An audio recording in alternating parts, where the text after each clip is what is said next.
Welcome to CrossTalk, 5th Plymouth District edition. No, I did not stutter. We have a new show for you. As you may or may not know, Whitman Hanson Community Access actually has, or the Whitman Hanson area actually has multiple representatives, state reps, that represent this district or the series of districts. As you know, Allison Sullivan Almeida, she represents the 7th Plymouth District, which encompasses all of Whitman. And then you have State Rep Josh Cutler, or what was once State Rep Josh Cutler, as Josh Cutler has been tapped by the administration to be the Undersecretary for Labor. But that you have the 6th Plymouth District. And then you have our guest today, as he has one precinct in the town of Hanson. We have State Rep Dave DeCoste.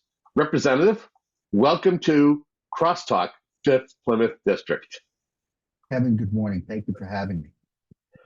So we've been trying for a while to sync our schedules to be able to do this. This is more of an introductory and a fast catch-up to what happens in the 5th Plymouth District. And we're privileged to talk with the state representative, who is currently in the middle of his 5th term, if I'm correct, and the second half of the legislative session, as he'll be up for re-election this year. For folks who may or may not know your representative, let's get them acquainted to who you are and some of the great things that you have done while serving in the House of Representatives.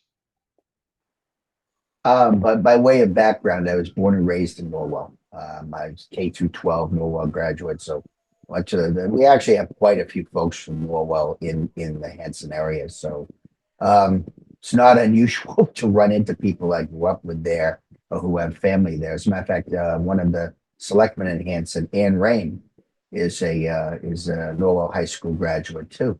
Born and raised there, graduated in '81, Northeastern graduate, was in the military since I was 17 and went on active duty in 1987 and spent 22 years on active duty in the Army.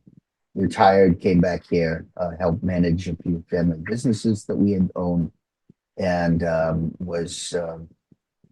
wanted to get involved in my local town. So I was raised for selectman in Norwell and won, and then subsequently was elected to the legislature in November 2014, sworn in January 2015. Some of the focus that we've done, and one of the reasons that I ran was basically to work on issues and specific issues regarding housing, traffic, the North River, among other things. And along the lines we picked up, it's funny you mentioned Josh. It's a good segue because I'm going to be sad to see Josh go. He was a great champion of the South Shore VOTEC. Now, I know that, in fact, in his new job with the administration, he's going to be able to champion a lot of general principles about what we can do for workforce development. And I can tell you locally, a lot of that is going to circle along the VOTEC. Other issues that I had made it a point to join strongly, and you mentioned Allison Sullivan.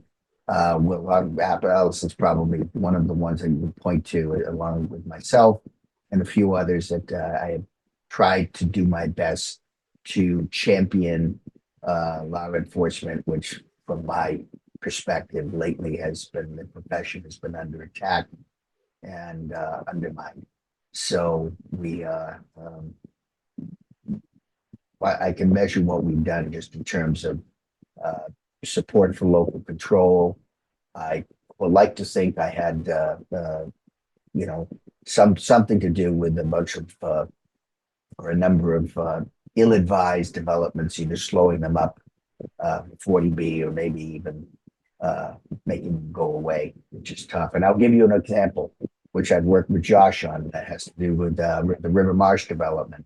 Not in my district, but in his, however, directly across from my constituents in Hanover and Norwell, which is I think, a tremendously bad potentially bad development.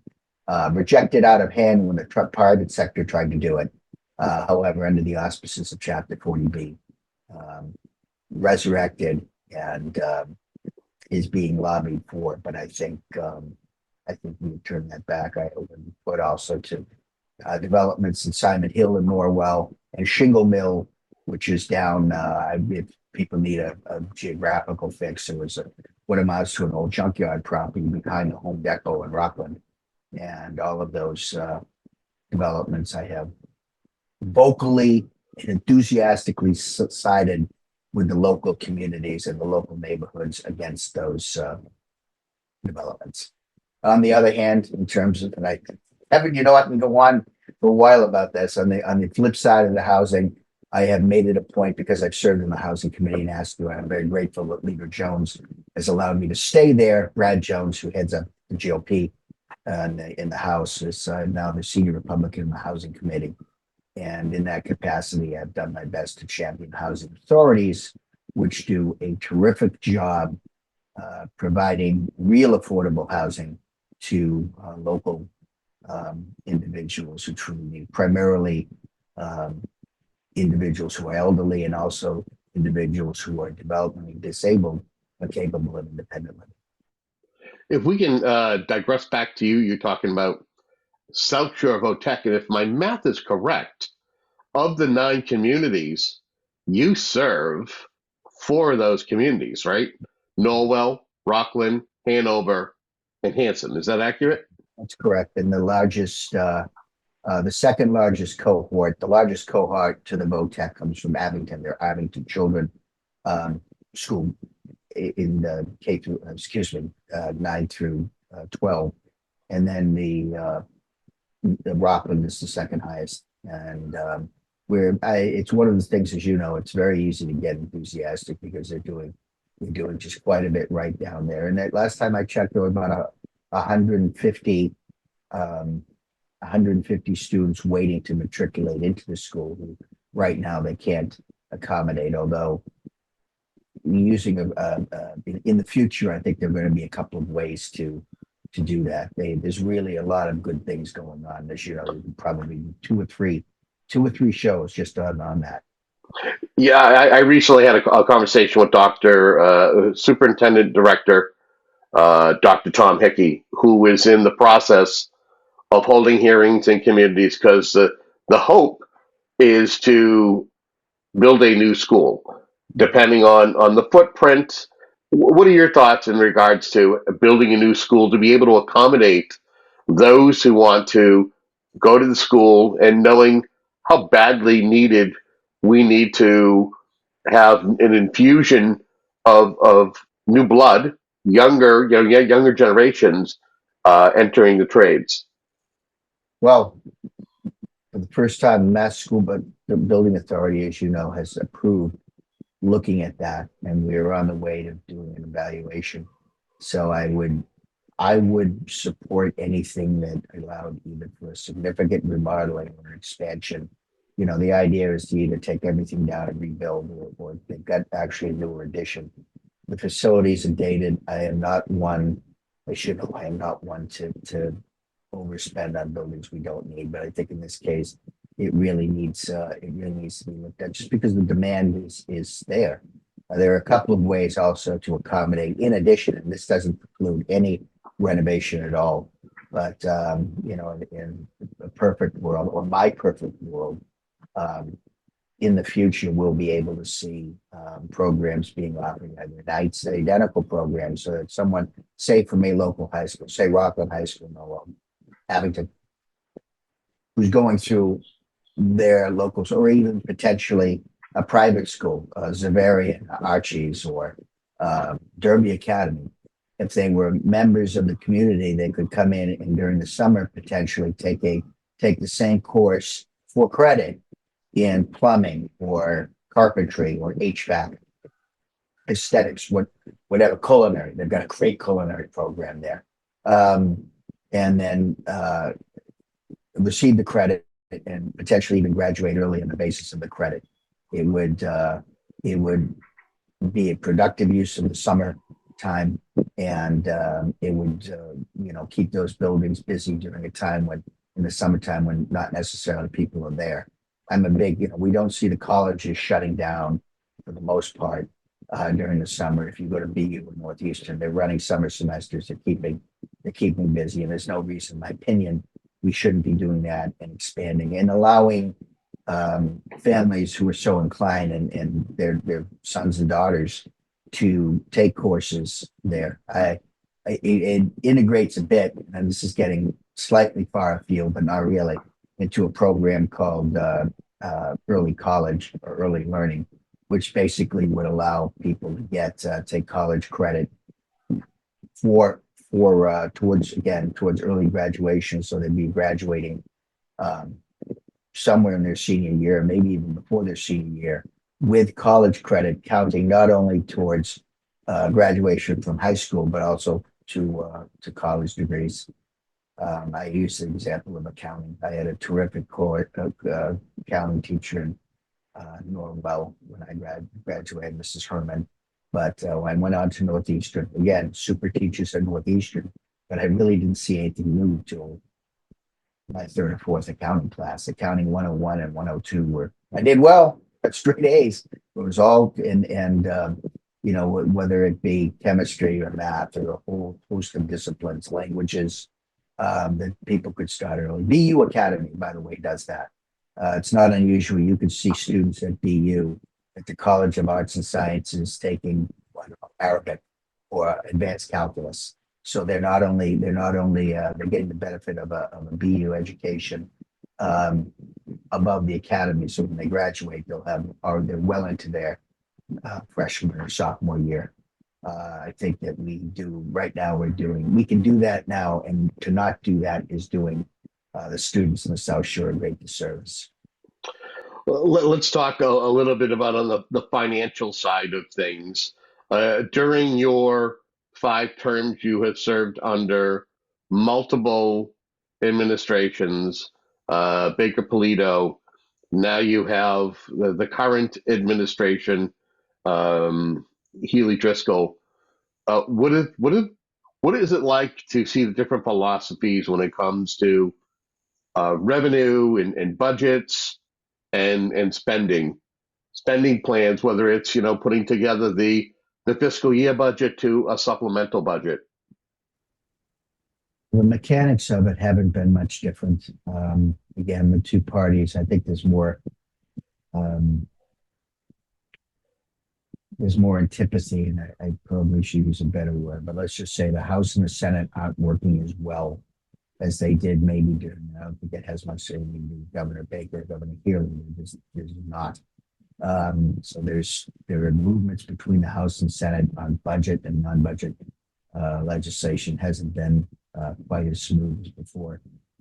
On the other hand, in terms of Governor Healy, her budget I voted for, she had a fair amount of good stuff in there. She had some fairly healthy tax relief, relief from the modifications of the inheritance tax. She also had a significant expansion. I wish it had been her bill rather than the House or Senate, but her bill had pretty significant increase in the amount available for the senior circuit breaker. Matter of fact, we're rewriting our pamphlet to accommodate that. And just as a quick aside, if people don't know what the senior circuit breaker is, it's basically just a rebate to moderate and low income senior citizens for against property taxes. So if property taxes exceeds a certain percentage of their income, the state, and it's down to the state, you've got to file state taxes. Even if you don't have to file them, since you're not required to get the senior circuit breaker, you've got to file the taxes. And but this morning, we just had some, we were discussing before the show. We're taping this on Monday, and we are Sunday. A&F Administration Finance gave us a call. They had to have called all 160 reps and 40 senators. There have been cuts, so our district is taking cuts in Rockland and Norwell senior centers. earmarks being reduced by 15,000. They were 30. And then reduction to a cardiac program that the Hanson Fire Department does for screening. And they went from 60 down to 30.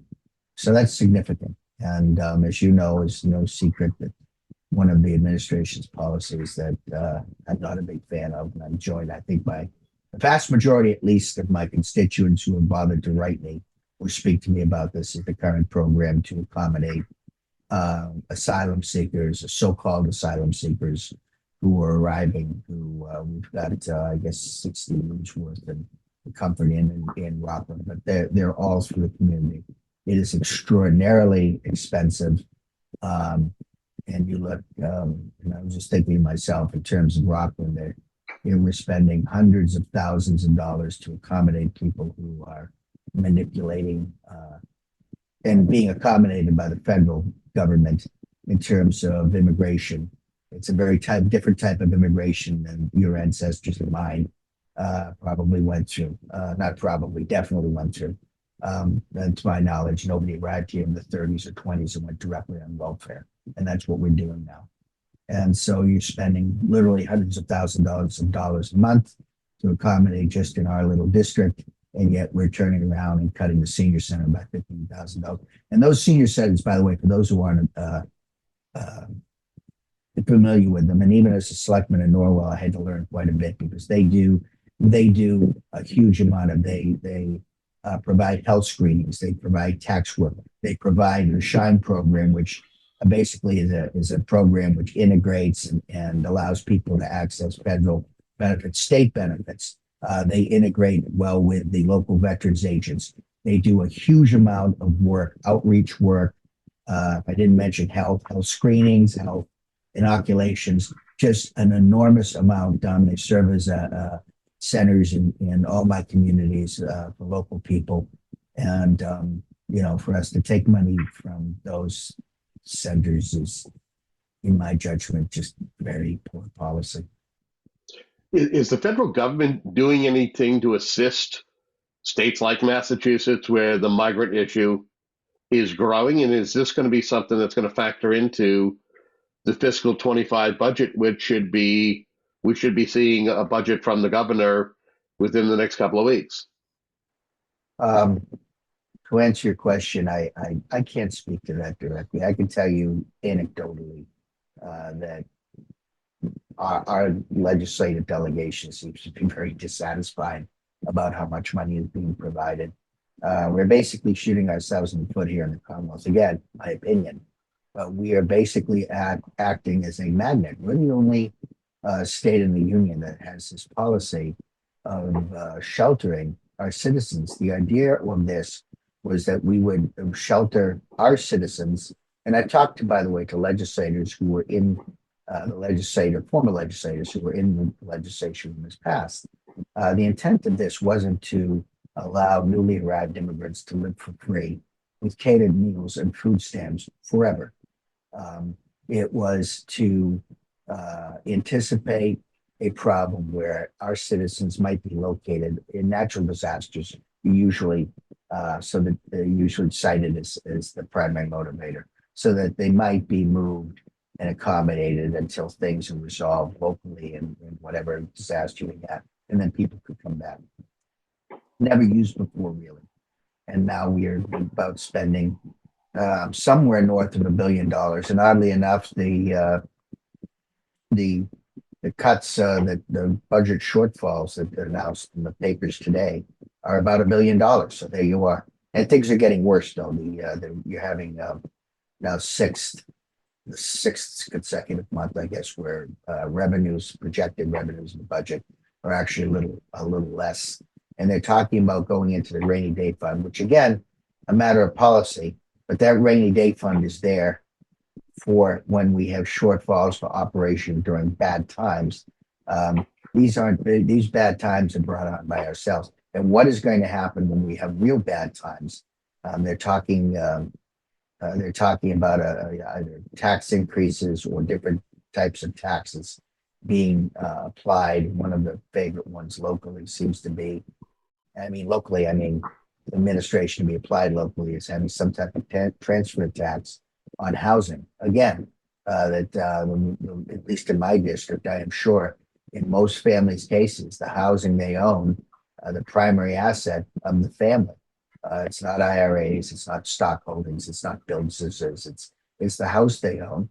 And now they're talking about levying a tax, which basically will fall on the backs of the middle class, and particularly the backs of the middle class of the suburbs, which is where I am. So it's that is unfair, in my estimation, to tax and weigh out people who have paid after tax money to get their homes and pay off their homes, and now they're going to have them tax that. It has the potential, by the way, to have all sorts of programs, problems in terms of valuations, home values, assessed values, all sorts of potential negative consequences. Let's talk a little bit about constituent services and the importance of it to your time in office. How important is it to meet and greet and speak with folks who may have regular issues and they see you as a source of maybe a solution? Well, two things. She said meet and greet, so I will mention that we've had just a number. I just had a Eagle Scouts, 2 Saturday nights worth of Eagle Scouts out of Hanover, be inducted, 15 total, and those were great to go to. Troop 38 did a superb job. Throughout the district, we have some really terrific organizations, whether they be veterans, scouting, religious, fraternal. I'm a member of the Tri-Town Rotary, which covers Pembroke, Hanover, and Norwell. But our Rotaries, our Alliance, they're all great. And whether it be police, we just had the deputy chief in Rockland retire, and his wife Judy are off to enjoy retirement. I wish them well, but it's number one a privilege, and whenever I can make it, I view these things as kind of a civic responsibility that you need to show there. And when a teacher or police officer or anyone, DPW or the administration, the town administration says goodbye after 30 years, that you recognize that, because people work hard locally. And we live in a very beautiful part of the country in 4 well-run communities. And I'm glad to represent them. I'm glad to go out.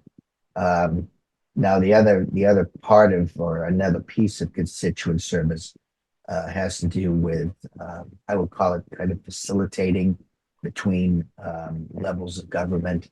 So we work, my aide Libby Quarterman, who is just terrific,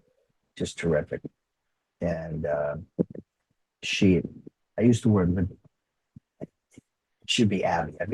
I call Libby and on my desk regarding, as a matter of fact, a constituent issue I will be working on, where I sent you the verbiage of that, and I'm going to call somebody up, Libby, up to one of the state agencies, and I'll use that as an example. My aide Abby, all right, will be calling, and Abby will be working on basically facilitating some agencies that can help her with a particular problem. And throughout the last couple of months, things have been working up. So it picking up in terms of things we need to do. So, for instance, we will work veterans agents at the federal level, issues, Social Security issues, a lot of passport issues lately. Senator Keating's, Congressman Keating's office, Senator Markey's office are the ones we primarily use, and they're terrific, and they're very good at resolving all of those issues. Locally, we have some terrific veterans agents. Tim White in Rockland, I just spoke to him on Friday, and David Osborne in Norwell, see him on a regular basis, and the other teams in Hanson and Hanover, all terrific. When we work on veterans issues, we work on Department of DCF, Department of Children and Family, and we try to get issues resolved there. A lot of unemployment issues, some school issues in terms of helping with the state school system, either matriculating or doing things locally. And then, of course, working with the local local issues regarding funding, and toward that end, I speak to all of the members of it, and there are quite a few of them. You've got school board members, you've got water departments, you've got boards of selectmen, and all of them, and so you've got historical commissions, cultural commissions, and of course the council on aging. All of those we interact in, and there are two things: we resolve problems, and to the extent we can, and also we and I think we do a fairly good job of aggressively disseminating information when there are funding opportunities available, and then also advocating for them once programs are applied for. As we get ready to wrap up our program, I feel this has been a good introduction to you and this particular program. Anything we haven't touched upon during our time on screen that you may want to touch upon briefly before we say goodbye until our next episode? Well, I would say that I think it's, as far as the budget, because you referenced that, and you mentioned what we're doing. We are aggressively already looking at potential budget earmarks and so forth. I just got off the phone this morning with a member of one of my council on aging boards, and they are looking at some significant expansions of what they're doing. And so that is what we're doing, but we always look forward to hearing from constituents. And locally, the best way to get a hold of us is either directly through david.decoste@mahouse.gov. But I know they can look at the WATD site. There's a dozen ways to get a hold of us, and also all of the town offices have our contact information. So I did allude to the fact that I think times are tough, and I know that certainly the level of constituent actions that we have been doing, working through myself and through my aide Abby, we are working.